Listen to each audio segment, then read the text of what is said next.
Sunday Sharpe, do do do do do. Sunday Sharpe, do do do do do do.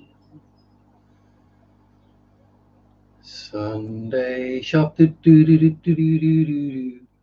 Ah, hello, willkommen, bienvenue, hola, ciao, hello, greetings, salutations, all the other good words. I hope everyone is well today. And my camera's looking weird. But yeah, something's not quite right there. I don't know, angles are weird. I think the actual camera's aimed upwards. That's better. It's been one of them weeks. Hello, Kay, my dear. Hope you're well too. I'm vaguely human. Lurk and faff away. G'day, yes. Eduardo, darling, how are you? As I say, I hope everyone is well and fine and dandy. Yeah, I'm pretty much the same. Yeah, been a kind of busy week, not really achieving much, but that's kind of how I am. So, yeah. Well, so we've got all the water changes done. Learn English sharp. 2 lots of placklets decayed, so we got breeder box full of placos there, and another one in the other flex. Oh dear, I need a drink already. Don't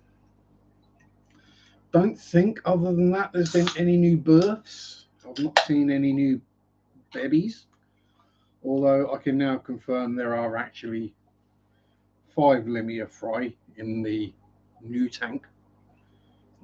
Near a year, so I really shouldn't call it a new tank now, should I? Yes, there's at least 5 that escaped my netting abilities, or were hiding when I tried to net the rest out. But yeah, they're doing fine in the tank, so didn't really need to move them all. G'day, Bigfoot Fish Tanks, Mr. Dennis. How are you?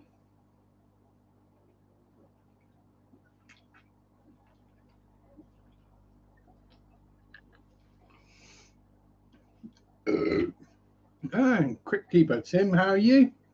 I hope all is well. And Stevie P2K3. We're down below the 1,000 now. We sold 130 of them. So we're up to we're around about the 950 bristle nose mark at the moment. So yeah, safe numbers. And Scully's here too. Greetings. So yes, so fishy wise, no real new births this week, no deaths that I noticed. Probably a few shrimp, but you know that just happens.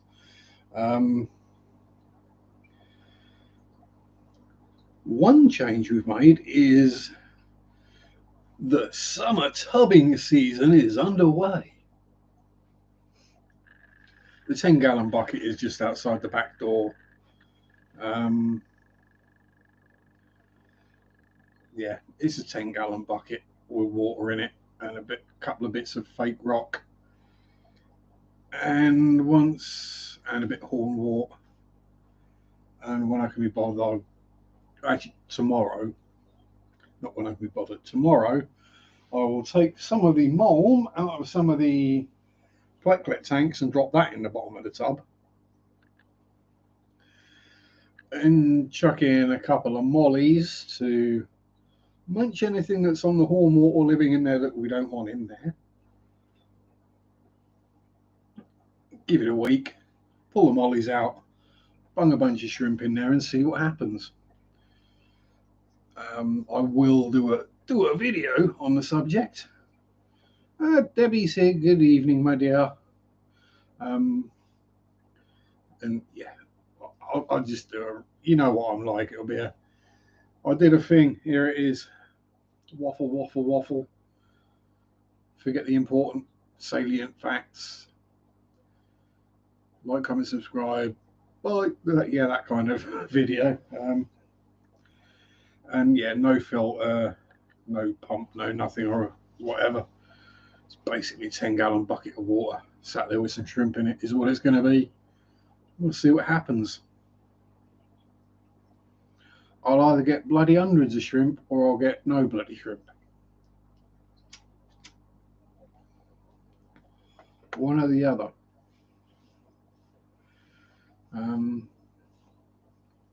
But yeah, so the cover I made is from a mesh window screen to keep bugs and flying insects out of your home. So hopefully that will keep most bugs and insects out, because I do have dragonflies in my actual pond, and the last thing we really want is dragonfly larvae crawling around inside a shrimp tank, as it would be.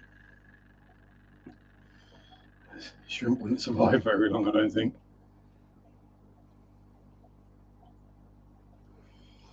But yeah, so that's the thing. I'm just going to try it out, see what happens, see where we go. Try and remember this week's videos. What were they? Oh, good question. What did I do for videos? I asked the click troll on Monday with the 1K video, and then I didn't do a short because I really don't appear to do much of anything really. And then it was a tour of Thetford Priory on Friday that I uploaded. The ruins of our martyred lady at Thetford Priory. That was a bit of a long one, but it's a big old set of ruins to wander around and waffle about.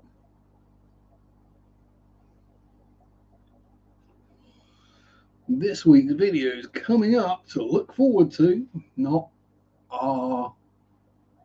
how, why, when, and whatever for water changes.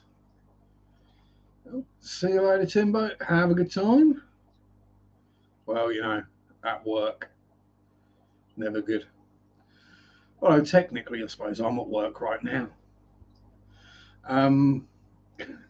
Yeah, so bloody blah on water changes. Then I'm going to have to get my finger out of my butt and do the video on the paranormal occurrences at Thetford Priory.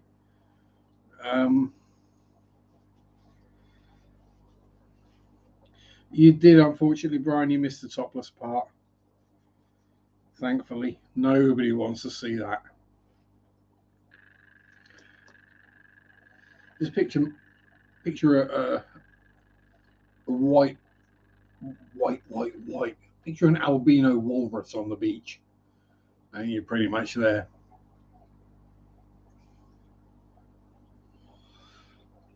And then today we visited another historic location local to me in Thetford, which is actually technically attached to the Priory, which is the Warreners Lodge.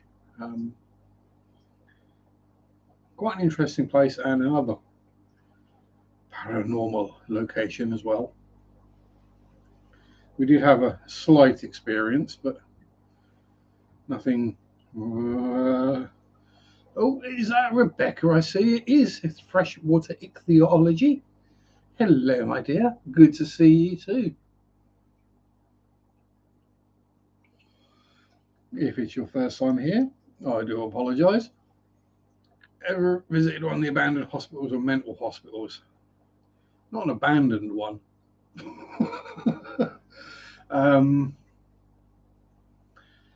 Yeah, I mean, there's a few around here, but they've all basically been turned into flats. Yeah, just where you want to live, isn't it? Yeah.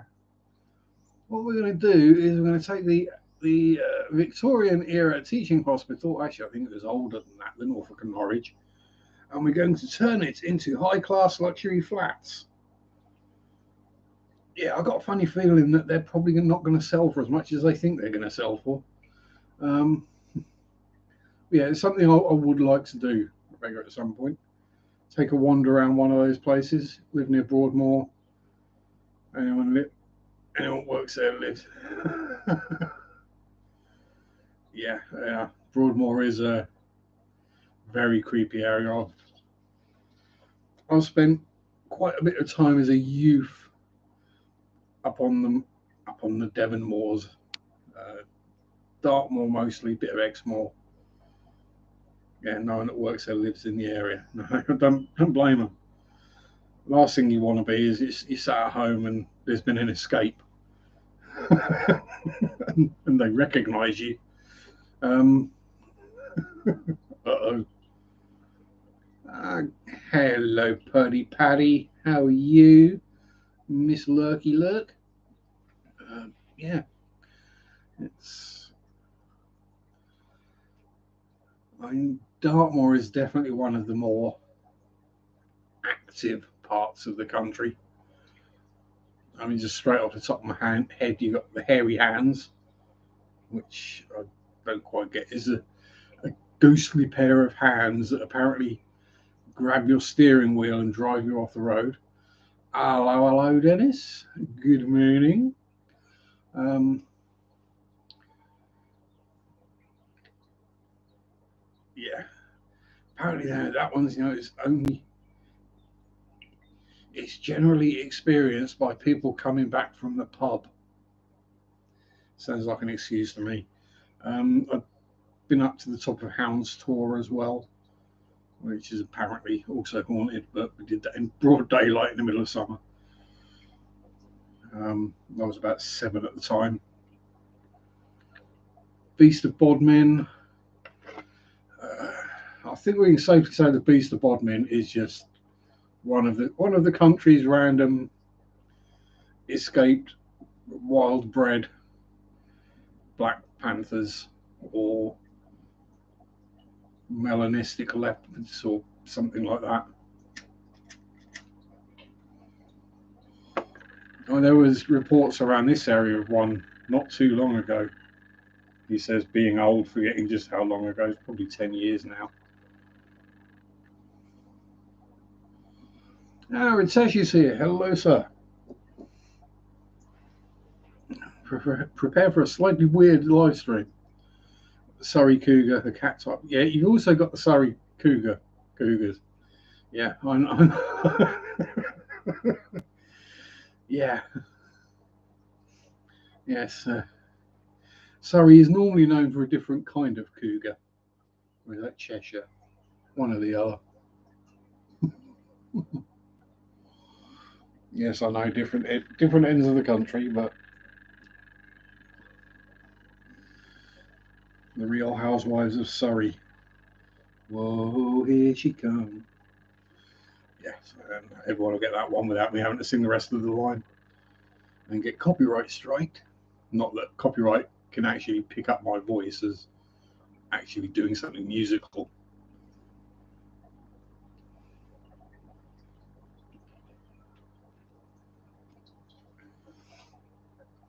Oh, pardon me.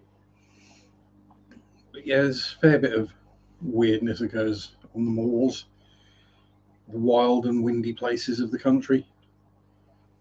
I say people might not think it. So there are completely uninhabited parts of England.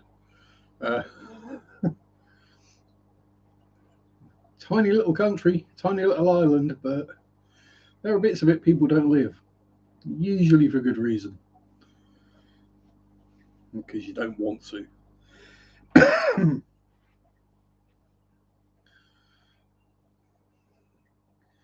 Yeah, Dartmoor is lovely in the summer. Same with the Yorkshire moors or any of the moors. Lovely places on a warm summer's day. Yeah, you don't want to be there at night, and you certainly don't want to be there in the middle of a winter storm, especially one coming off the Atlantic down in Dartmoor or Exmoor. That really wouldn't be fun. Be as bad as camping in Wales. Um, yeah, the army does train on Dartmoor, and yes, you can get 4 seasons in one day if we're carrying on with the musical theme. But that's just an England thing, I think.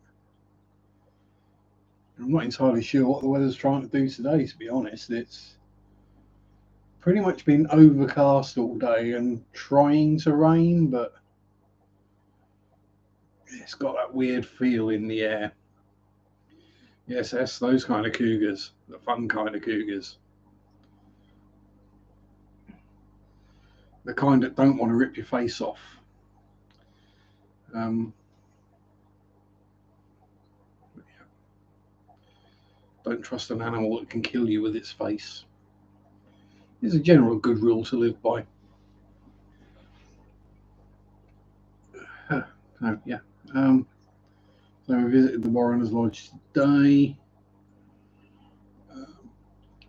So trying to figure out locally where I can get hold of some Eladia or Hornwalk, because there's not really much in my pond, because perhaps I shouldn't have given so much of it away earlier in the spring to people who just started wildlife ponds. I basically seem to have left myself with none. And yet Stephen is familiar with face ripping cougars. Rain was going to film.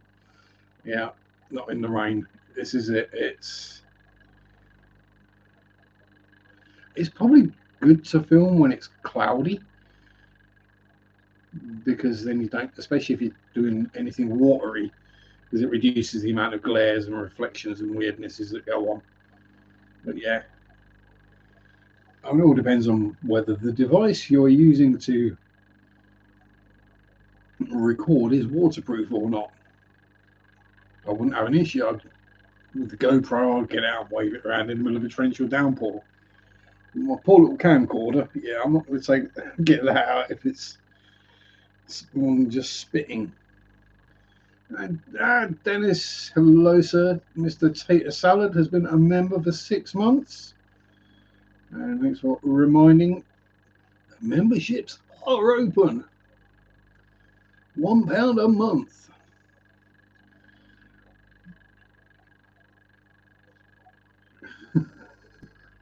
I'm not going in the lakes. I know there are medicine leeches.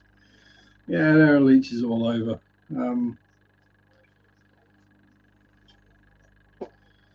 Yeah, I just wouldn't go in a lake full stop. But that's because I have a phobia of water. Yeah, I know. Surrounded by this stuff.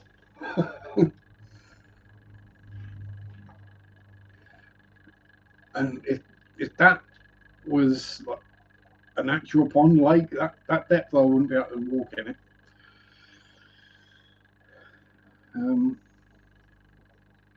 Yeah, so I think we've got medicine leeches around here as well. So I know we've got normal standard garden variety household leeches, because they're in my pond.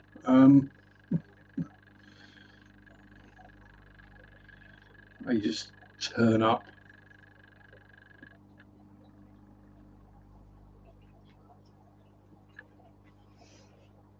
I swear a lot of these things do just evolve. What are you doing, showy dwellies? Are you being silly buggers? Or are you all getting grumpy because you're overcrowded again? I'm going for grumpy because they're overcrowded. Probably shouldn't have 40 odd shell dwellers in a 15-gallon tank.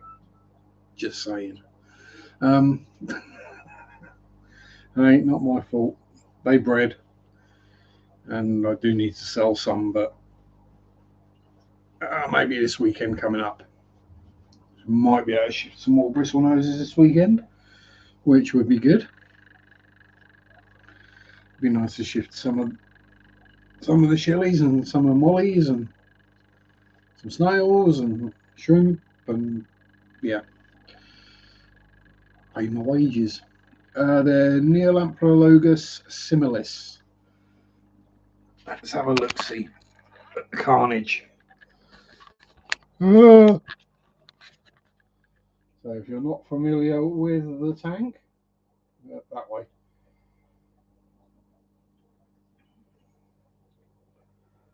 So yeah, there's not that many adults in there, but there's a heck of a lot of fry zooming about. And a few you can see down the back. There's a bunch more living in those shells down there. So those shells there at the back, and a whole heap that live over the back there. Oh.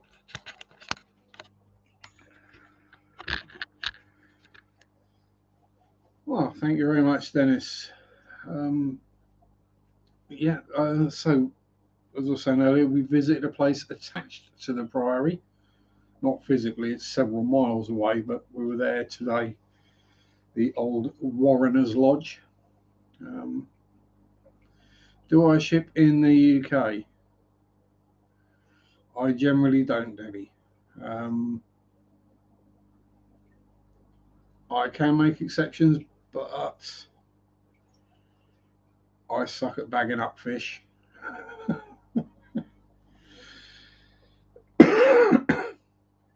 So, if you can come and collect, no problem. But there's a reason. I mean, I don't mean to upset anyone. It's not because of who anyone is or anything like that. But I've worked retail a lot. I go straight to the shop because then I don't have to deal with the public. Not that I class my wonderful subscribers and members and viewers as members of the public, but it is a lot of pain in the butthole that I really can't be dealing with. It's still not quite right. And thank you very much, Dennis, for the 100 krona super chat. Not entirely up on the exchange rates, but I think I know roughly. What was it you were after, Debbie? Was it shrimps, snails, shellies, bristly noses, mollies? The snails I can do. Snails are easy. You can ship them in an empty food pot.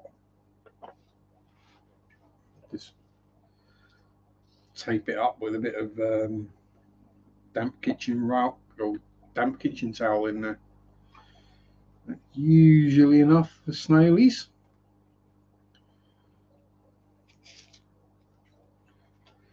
And then when they ask what you're shipping, you say, oh, they're pufferfish food. Shrimp at the moment. I'll let you into a secret. Oh, thank you very much, Dennis. Your lemon squids. That'll pay for more than a cuppa. That will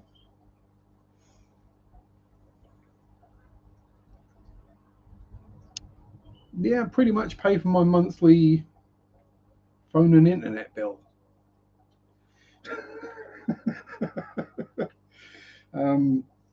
Yeah, so my shrimp are low grade, lots of wildy types of weirdness and randoms. So if you're looking for particular colours or decent grades,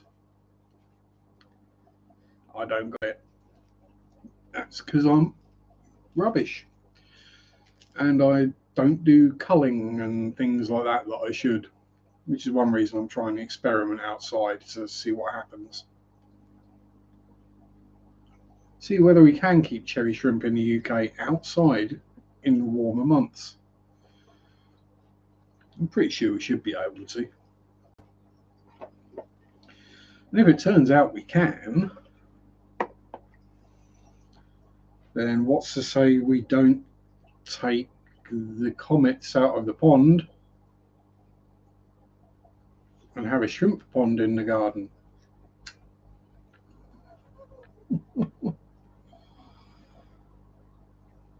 That could be interesting. May onwards is September. Yeah, so the reason I left it fairly late is literally a 10-gallon plasterer's bath. So you just think a long, sort of shallowish bucket is basically what it is.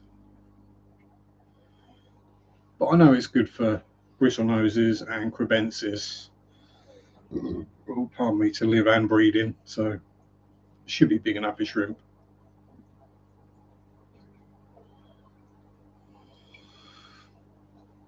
And as I said, I've got a lot, and I've got a lot of sort of random weird wilds and brown and that kind of shrimp. So I'll get a bunch of those and put in there and see what comes out at the end of the summer when I decide to empty it.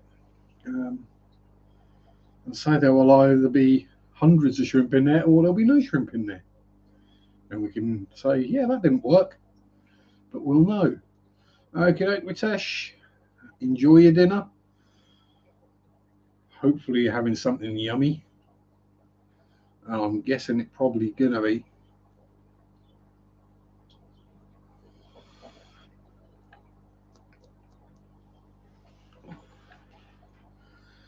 Have a bit of dal for me. Oh, love a bit of dal. So I keep shrimp outdoors May till September. That's cool because our weather isn't overly different. I think we're a bit warmer well, we are a bit warmer generally in the UK. But we don't generally reach the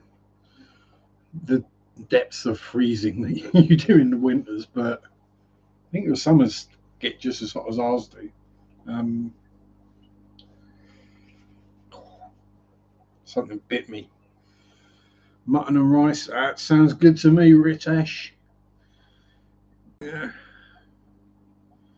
I wouldn't put. Yeah, I wouldn't turn my nose up at mutton and rice. That's a good meal for me.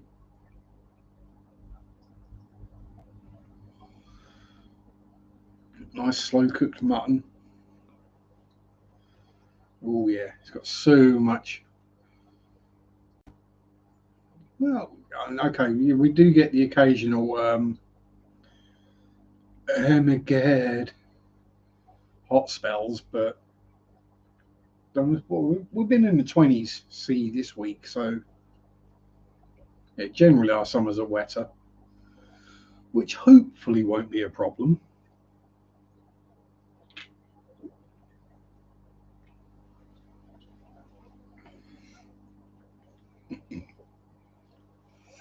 Hopefully, we won't have a massive rainstorm one night and drop the pH from like 7.88 down to like 6 or something stupid like that.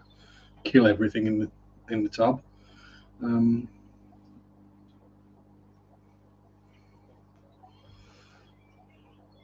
because it will get direct sunlight. Yeah. So in Denmark, 22 to 30. Yeah, that's pretty much what we get. Yeah, Denmark. Yeah, you're probably a little bit further south, I think. Try to remember. Well, not try to remember. Just try to remember where the lines of latitude go. Hey, hey, hey, is a Danny boy. Yeah, we get the Gulf Stream, which is the joyous thing because if global warming continues and the ice caps melt and the salinity levels drop, the Gulf Stream could turn off, which would lead to the UK being the country now known as Hoth, basically turning it into Canadian weather.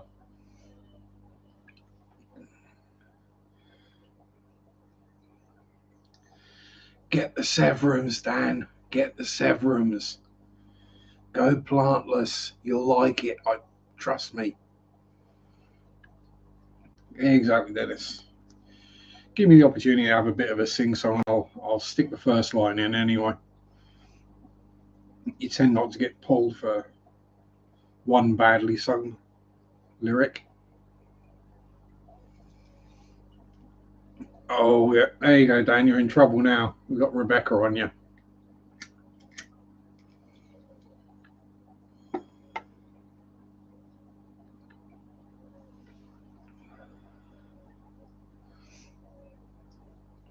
My problem with Severums is I automatically think Severin, which then takes me to Venus in Furs by Velvet Underground. Random connection, I know, but there we go.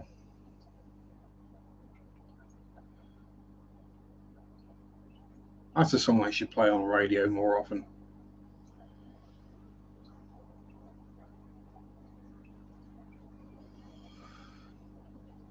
Just to break up the happy clappy pop identikit 4/4 time. Everything's got the same beat and the same. Get a bit of Velvet Underground in there. Yeah, the Rock Kill are lovely. Chris Multi Tank Addiction has got a Rock Kill, which for some reason some people really struggle to say. If you can't, then call it the Red Shoulder, because that's what it's German for.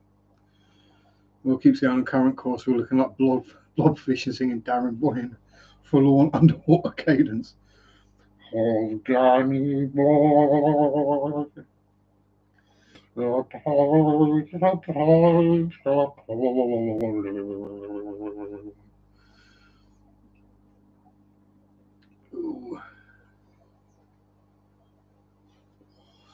Jeremy spoke in chat today.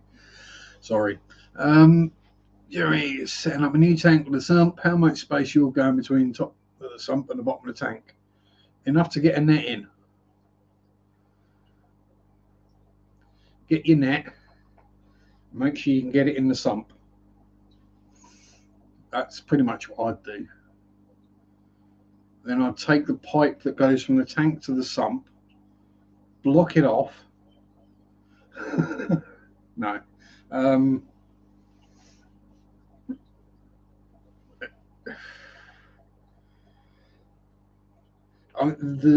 The bigger the head height of the tank, the harder the pump has to work. So if you make it a big difference, you need a more powerful pump. It's a Tano Perker. Yes, the Satan Perch. Or the Silly Saucer Fish. No, the best thing about discus, if you've got a lovely smooth flat lake, you can get about 15 skips out of a discus.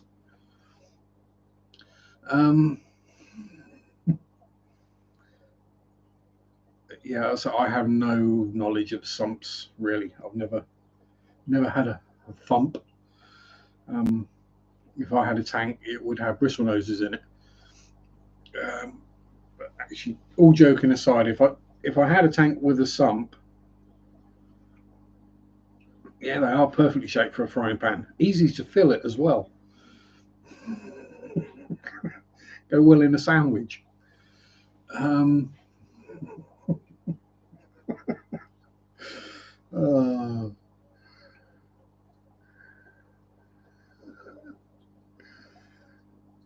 Yeah. Here you go, Dan. Here you go. This will tip you because no plants, but you know it's cool. There's always something going on. They're always active. And you get all kinds of interesting, different colours and types of algae growing as well. Mainly because these guys attack and kill any. That looks like a bit of blue green. That looks like a bit of cyanobacter. But that'll get rid of that. The browns and the reds and the other stuff is cool. This is the thing, Dan, is if you want them, you'll want them. Get them. As long as Mrs. DKF is okay with it.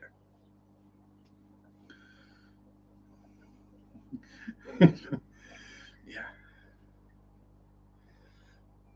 Oh, you got me. Yeah, you're doing well setting light to a fish tank. Just saying.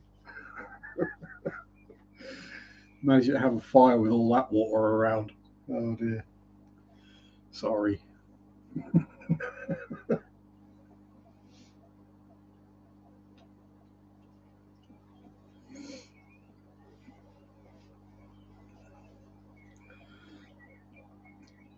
Yeah, where were we? Sumps for Jeremy. What I would like to see is someone with a sump when I've done the filter part in the first section. So you got your water coming in, you got your coarse sponge, your medium sponge, your fine sponge, perhaps some floss or something like that to really polish the water. And then that middle section, what you do is you take out all the bio balls and garbage and you add substrate, a whole heap of plants, and probably some shrimp. Then you have another piece of sponge or something so the shrimp don't get over that way and then get sucked back up into the tank. Some easier to clean. Yeah, exactly. You just open the door, pull a bit of sponge out. Well, you open the door, you fill a bucket up with water, you pull bits of sponge out, you smush them out in the water, stick them back in, pour the water away, preferably onto the plants. Even I've not managed to burn water down, so respect on that one. I can burn most things. I can create fire where most people would think there's no way of creating fire, but even I've not done that one. So there's 20-gallon refugium. K1.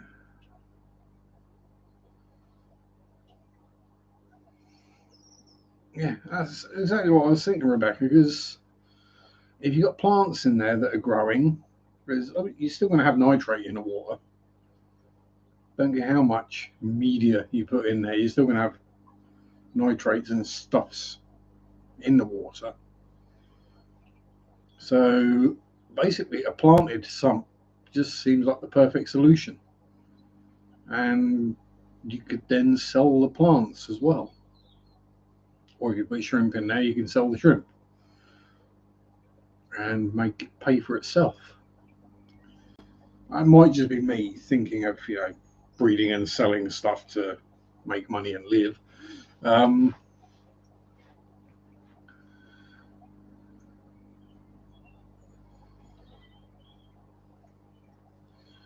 Yeah, reptiles. Yeah, I can understand there being fairly regular fires with those because it's the old flat pad heaters, isn't it?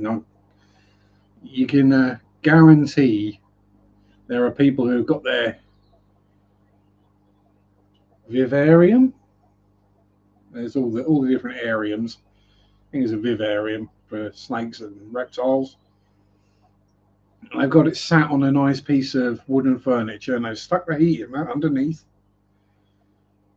underneath the tank, the vivarium, onto the top of the wooden piece of furniture. Probably set fire to that at some point.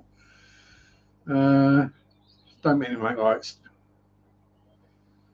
Yeah, it's no. I mean, I don't mean to make light, but yeah, I've got to take a Mickey.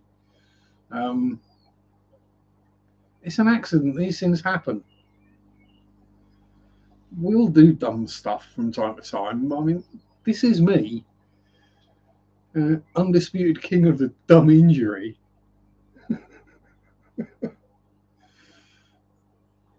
I haven't done anything lately, but there's always time. See you later, Dennis. Have a good one. Thank thee again for the super chat. Vivarium terrarium is fine. Yes. I'm no expert on anything other than sitting in an armchair and napping, and perhaps talking rubbish for hours on end. I'm pretty good at that. But yeah, it's something like that. Well, I like to try and at least get the terminology kind of right. So yeah, aquarium is full of water. Vivarium is kind of planted, has stuff living in it, in my book anyway. A terrarium is basically a tropical plant pot. What was the other one? The one that's half and half, where you have like fish in the bottom and chamois lions at the top. That is actually a new tank they've got in that Swallow Aquatics. They've got water in the bottom with some little fishies scootering about, and they've got all the wood coming out and plants and stuff, and then they've got a pair of chamois lions, chameleons, trundling about. Very cool. Actually, there you go, I might do a short next time I'm down there. Paludarium, that's the one, thank you, Scully. Paludarium. Not a palo, yeah, it kind of works.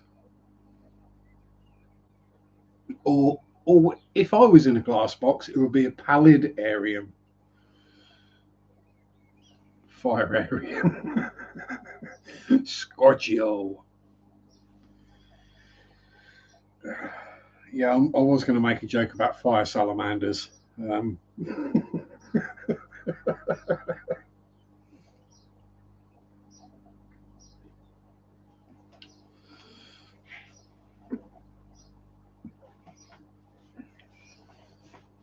If Mrs. DKF's listening, I mean it with love. It's all in light-hearted good jest. If I was all concernified and polite and lovely and nice to Daniel, he would worry about me. Fire salamanders, ember tetras, fire tetras. Here we go, that'd work. Whether the salamanders will eat the tetras, I don't know, but yeah. Well, interestingly, ember tetras can survive far cooler water. I'm not saying thrive and do really well. I've got one remaining ember tetra that was in what is now the Paliatus Cori and golden white cloud tank. And it's been in there several months with the heater basically turned off. And it's doing just fine. Okay, it's not like the brightest coloured tetra, but then it's in there on its own. So it doesn't quite. When I first got the white clouds, it kind of hung out with them, but then the white clouds got much larger. And now it's like, oh, white clouds, they might attack me. But yeah, it's doing quite well. I'd say it's 22 in there, 22 degrees. Fire salamanders just live buried for less breeding. Thought they died. Yeah. So we did pop in at the garden centre on the way back today just to see if they had any pond plants. What they do, but nothing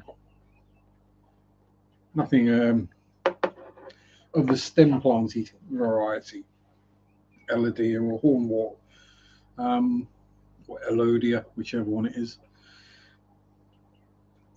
But I noticed they've put their because they sell banjo cats in amongst their various supply of fishes that they sell. And I noticed they've taken them out of the tank with the sand substrate and put them in with gravel substrate, just so people can actually see them. Because otherwise they just bury themselves under the sand, and the most you might see is a pair of eyes poking out. Dan's got a boost for a bit, got a few extra human fry to feed and look after. See you later, Dan. Fist bumps to the human fry and hugs to my Marret. Hello, my darling. How are you?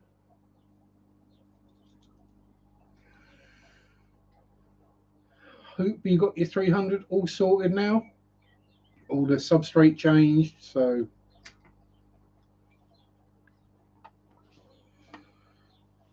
no more traipsing back and forwards to the store with bags of sand on your trolley. Yeah.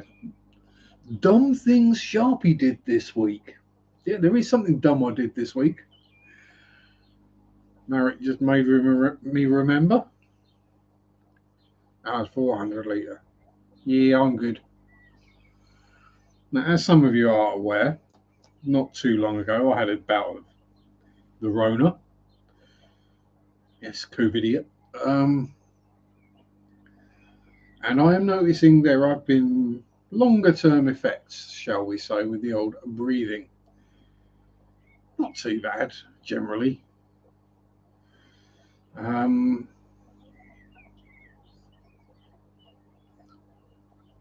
Yeah, I do too, Rebecca, but sales drive the end of the day, isn't it? If people like us, people in the chat, me, we would know banjo catfish like sand and they like to play hidey hidey. Joe Public doesn't. But unfortunately, seeing them on the gravel substrate will make some of them Joe Public buy banjo catfish when they've got a gravel substrate, and they're going to die in a couple of weeks at most because they're stressed out.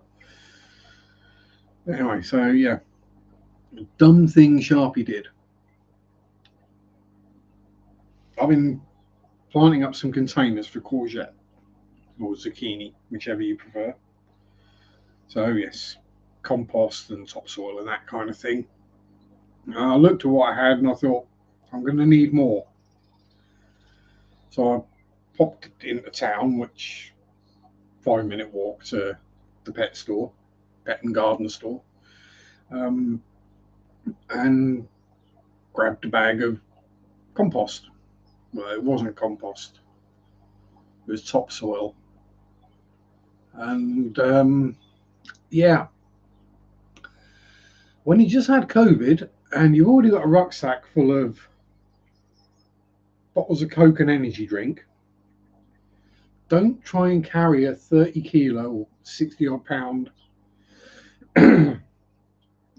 bag of topsoil back home. Yeah. I thought I was going to die.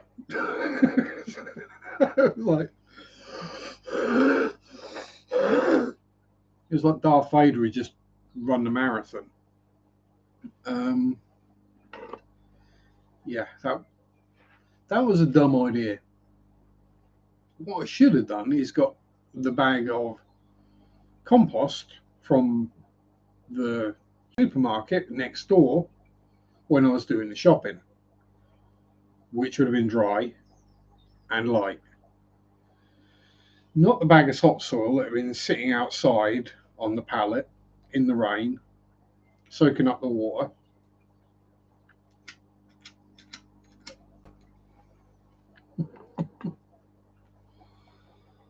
But hey ho, I survived. It took me a while to get my breath back and stop my arms shaking, but yeah, we got there in the end. But yeah, so that is the other thing we've done this week is 2 containers worth of courgettes planted up. Well, planted, seeds put in. Might work out in doctors. I won't bother. Yeah, it's just one of those to be expected. And I'm older than I was. I'm extremely unfit because I haven't done any work for the best part of a year. And I've been smoking for longer than you've been alive. So, and I have asthma. Mild, admittedly, but yeah. Never mind. It's only breathing.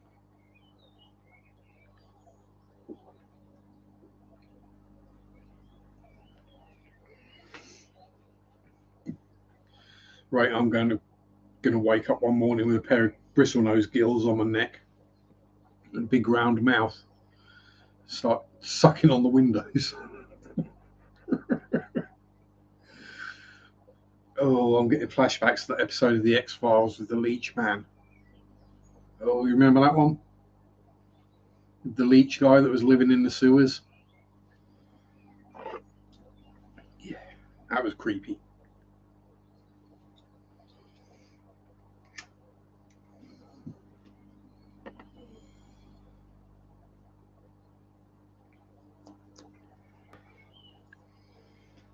And actually, as you hear, Rebecca, I did show these last week, but I think you'll like.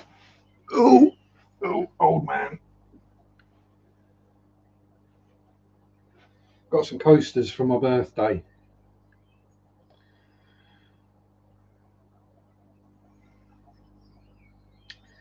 Yeah.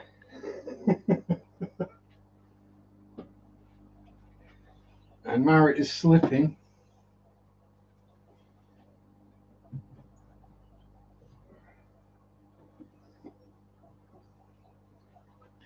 He gets moved when I do my water changes, and then I sometimes forget to move him back.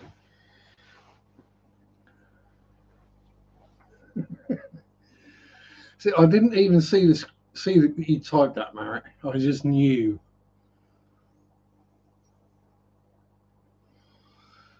Yes.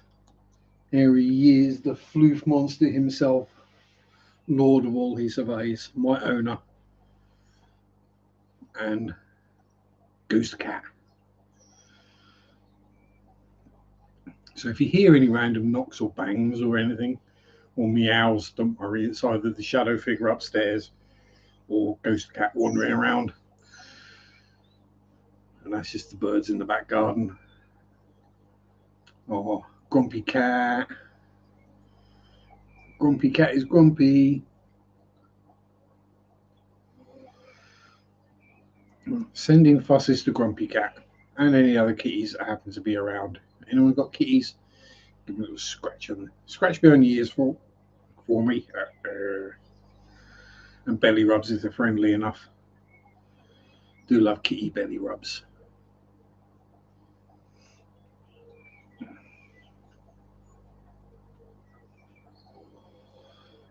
And if anyone wants to rub my belly, it'll take you a while. As you bit and scratched Chris this week. Naughty grumpy kitty. But, you know, she does own the house, so.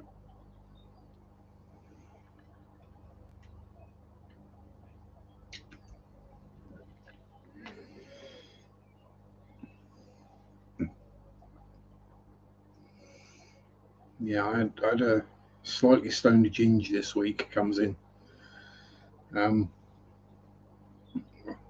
say he came in, I picked him up and carried him in. And he finally found the catnip sock I put down. I was having a bit of play with that, and he got very friendly afterwards. There was lots of nuzzling and snuggling and snoozing. Oh, there you go. He's sitting in her spot. What do you expect?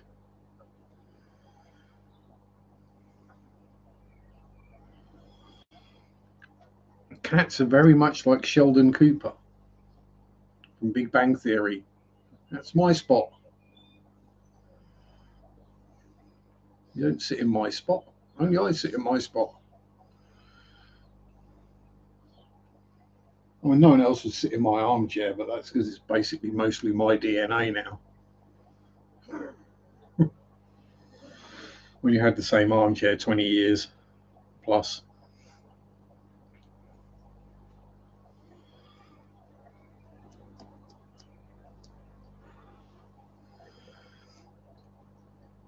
All the springs have gone.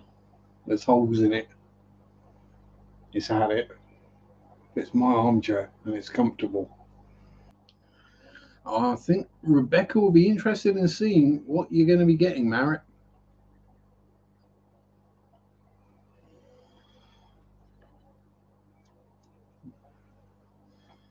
I think Rebecca will be. Ooh, nice. A very poshly expensive whippy tail.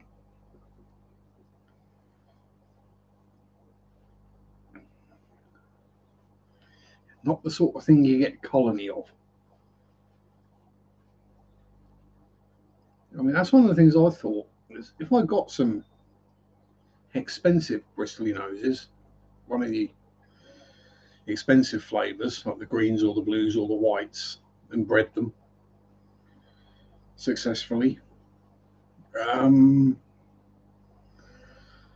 Would all I do be to end up just bringing the price down?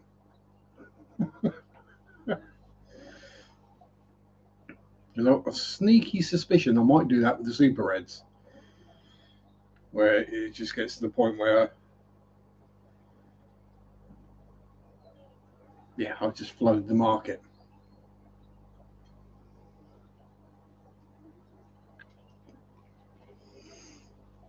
But hey, as long as people want bright orange bristle noses, I will keep breeding them. Speaking of which, we haven't had a look yet, have we? We just had a look at Shelly Dwellies. So, oh god, we're all tangled up again.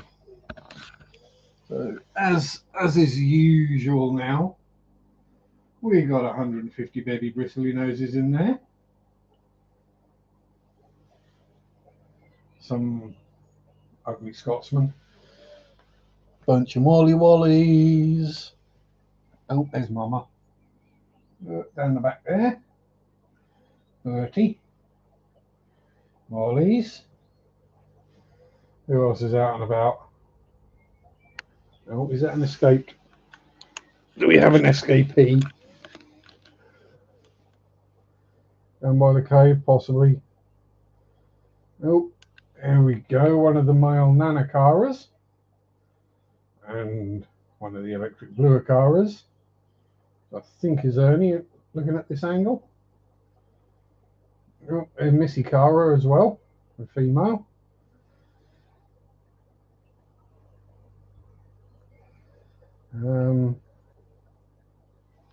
So yeah, then Snowleys,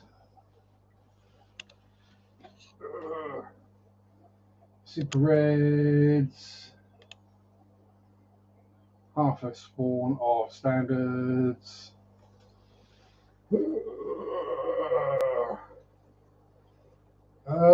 There's 12 people here, Marek, but I think everyone else is just doing lurky. What have we got in there? 150 standards and Linear Parisier.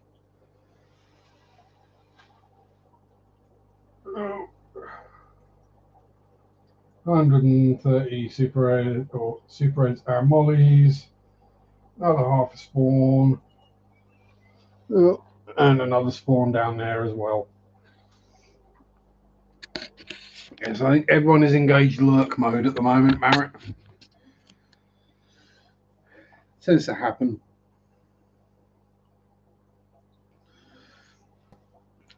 I think Sunday afternoons, a lot of people do their water changes, so we get lurked.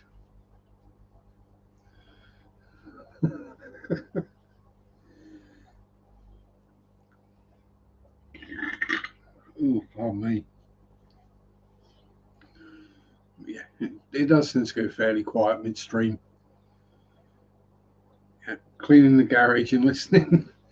Yeah, I think it's the time. Generally, it's this time. The time that I stream is the time when certainly most people the other side of the pond are so either just had lunch, doing water changes, or doing chores, trying to clear room for a 275 gallon. That'd be a great shell dweller tank, Jeremy.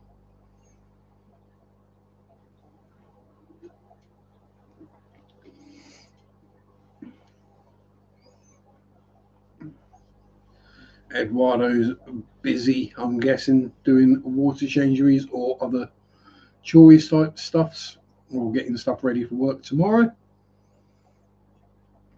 to educate the masses. Someone's got to educate Florida.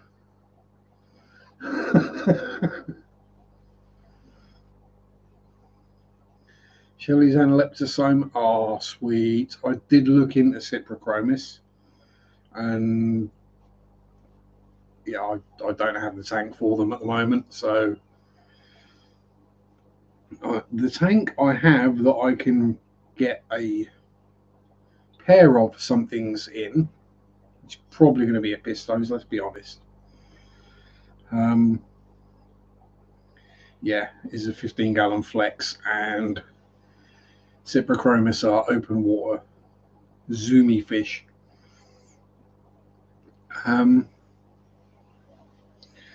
Speaking of another funny one, while we were wandering around in the garden centre looking at the fishies, not that I've got anywhere to put any at the moment. Well, I can chuck it if I see something and go, oh, I must have it, I can chuck it in with the snails. So not the first and the last one at the corner. It's a bit merit now. Auto spell check will probably change it for most people anyway. But yeah, they had a very interesting fish in there that I've never heard of. I mean, the English label I'd heard of, but I'd never heard of the Latin name on there. They were labelled as electric blue rams, but then the Latin name underneath read Apistogramma ramirezi.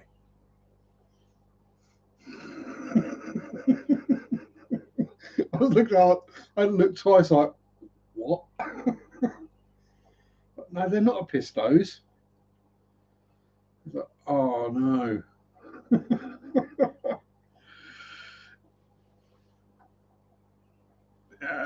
Microgeophagus used to be under Apistogramma decades ago, exactly. But yeah. So they either got it wrong or they're using a really out-of-date textbook. I mean, don't get me wrong, I do like it when you get the Latin name, because the common name isn't necessarily the same everywhere. Things get called slightly different names. So having the Latin name as this is what it is, does help when it's right. But yeah, so that did strike me as quite amusing. I mean, I didn't know that they were originally classified as the same. Probably just found yourself the UK father fish right in the store.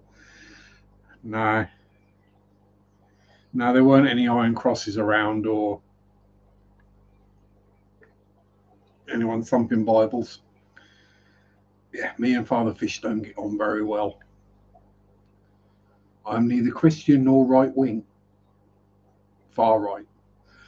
Really common stores and people use decades out of date names: Hoplostoma, Plecostomus, Lupusarchus, Cyclosoma. Still fun when I go to the LFS and you say, nope, not the right name. Yeah, I'm bearing in mind this is in a garden centre. This isn't a Hoplosternum. This isn't like where my local Maidenhead Aquatics is, which is, it's a Maidenhead Aquatics store that is in a garden centre. It used to just be a standard fish store in a garden centre, and then Maidenhead took it over. It's been there since I was a kid. Hoplosoma is likely to when corridors is split up. Yeah, there's just too many different flavours of Corys, and I'm sure half of them are probably the same bloody fish. You could probably chop it in half because it's like, well, they're actually the same fish. They just look very slightly different from this river to this river, or from this part of the river to this part of the river. They're the same fish. They just look a bit,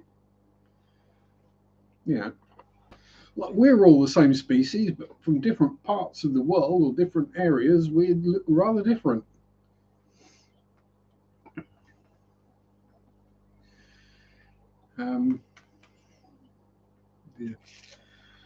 So yeah, it's just like they've got a fish bit in the store in the garden centre. If you ask any questions, they haven't got a bloody clue. Um,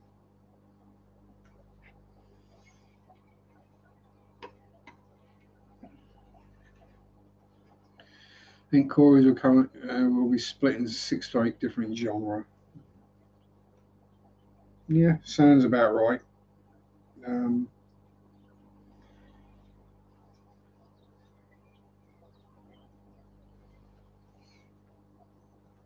Only true corridors include Fulleri narcissus, so not even the most common species. Yeah, that does sound about right. Um, yeah, the ones in there are just your bog standard Aenus. And yes, I do pronounce the E in that. The albino Aenus. And the only other cories I've got at the moment are Palliatus and one pygmy. One pygmy cory. Yes, I know I should have more, but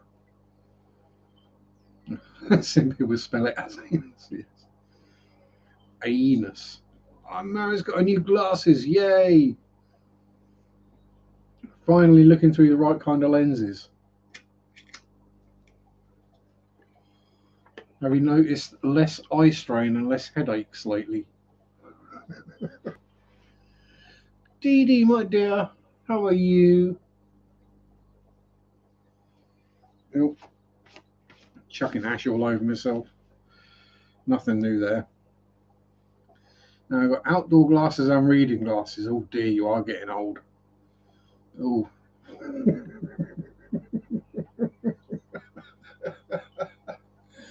Sorry, that is one of those things.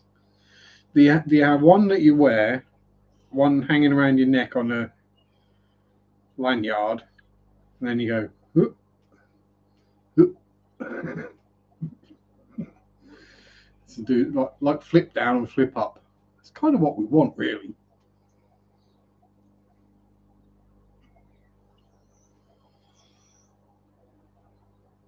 Oh, Eduardo being a tart again, giving Dee Dee all the hugs and kisses.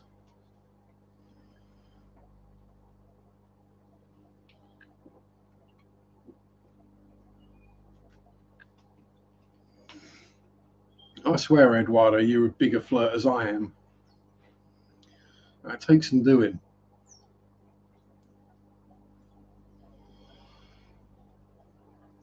But yeah, so yeah, that's the only Corys I've got. I want some pandas, but they've been in short supply lately, or silly price when I have seen them.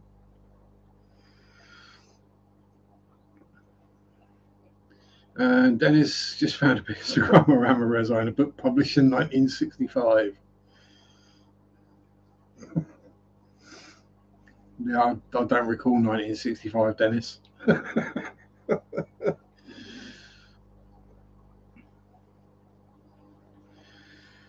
I was born in the summer of punk. And Rebecca wants Corydorus Bethany as she was in the team that described the species. See, that's a job I could do. I could describe species. It wouldn't go down well, to be honest. But what are you on about? Stripy Cory, Spotty Cory, Long Stripy Cory, Masked Cory.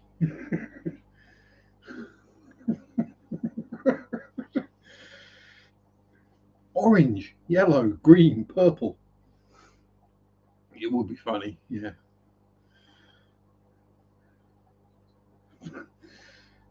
Be an amusing book, and it'd probably upset quite a lot of people. Sharpe's Guide to Tropical Fishes. Welcome back, Ritesh. How was the mutton and rice?